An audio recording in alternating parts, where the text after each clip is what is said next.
അപ്പോൾ ഇന്നത്തെ lunch ready ആയിട്ടുണ്ട്. അപ്പോൾ ഞാനൊരു പ്ലേറ്റിലോട്ട് ആവി പറക്കണം നമ്മുടെ ചോറ് വിളമ്പുണ്ട് കേട്ടോ. ഇന്ന് സൺഡേ ആയതുകൊണ്ട് കുറച്ച് ലേറ്റായി ഫുഡൊക്കെ റെഡി ആവാനായിട്ട്. റെഡി ആയപ്പോൾ തന്നെ ഞാൻ വേഗം വിളമ്പാം കേട്ടോ.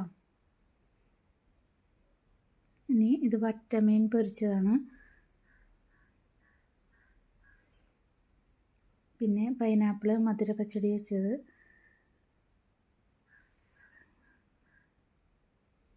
ചട്നിക്കറി ഒരുപാട് ഇഷ്ടപ്പെട്ടു. അപ്പോൾ അതുകൊണ്ട് ഞാൻ നന്നായിട്ട് വിളമ്പുണ്ട് കേട്ടോ.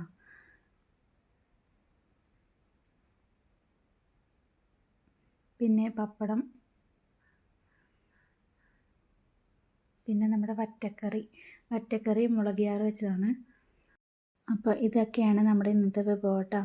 അപ്പോൾ എല്ലാവർക്കും ഇഷ്ടപ്പെട്ട് കഴിഞ്ഞാൽ ലൈക്ക് ചെയ്യുക, സബ്സ്ക്രൈബ് ചെയ്യുക. Thank you for watching.